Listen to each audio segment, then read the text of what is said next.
We live in a world that encourages people to promote themselves, sell themselves.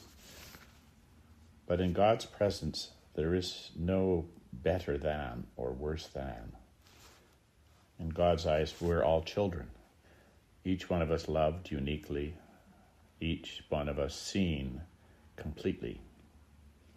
One of the wonderful things about children is their emotional honesty. They don't hide their feelings or wants. They're not subtle. They demand, they holler, they cry, they take things from each other, and they aren't ashamed of any of it. They offer no apologies. As we grow up, we become more disciplined and we leave much of this behind, but we also become less honest. Our selfishness and our faults become less obvious, but they never really disappear. They just become much more subtle. And it's valuable to look at ourselves and see how we have transformed the blunt, obvious faults of children into the subtle faults of adults. How does pride manifest itself in our lives as adults? We see that in the story of the Pharisee and the publican. The Pharisee is proud because of his maturity. That's a subtle pride, so hard to get rid of. It becomes almost impossible not to compare ourselves with people around us who are struggling and not feel a bit smug, proud of the fact that we're not like them.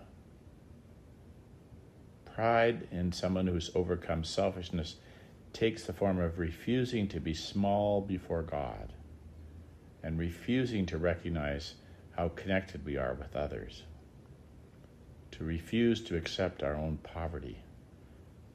Pride disguises itself as a kind of false humility. We serve, we do work, we deflect attention away from ourselves, yet inside we're secretly hoping and waiting for someone to notice us and admire us. We do the right things for seemingly the right reasons, but often we're doing them in service of our pride. We need to remind ourselves that every time we come into this holy place, we bring our whole lives, our strengths, our failures, our joys, our wounds, and every time we face the same choice. Do we come to God with masks and pride, or honesty and humility? Two people walk into the temple, one full of confidence, rehearsing their virtues, the other quietly, head bowed, words barely rising above a whisper. Which leaves embraced by mercy? To be humble is not to despise ourselves. It's not to wallow in shame. Humility is simply standing in the truth. I'm loved, I'm imperfect, I'm in need. And it is precisely this need that makes room for grace. Think of the times you've come to God carrying a burden too heavy to hide. Did you not discover that God's mercy is like water flowing into the low places of your life? The broken soil always receives the rain first. What would it mean if we prayed without masks? If we came before God exactly as we are, without excuses?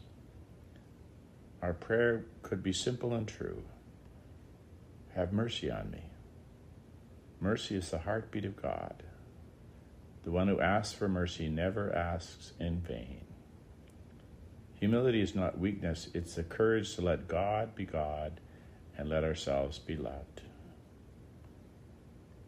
So let us lay down our pride and pray with the simplicity of children, with the honesty of hearts that know their need, and trust that God, who raises up the humble, will lift us up, embrace us, and send us home filled with mercy and peace.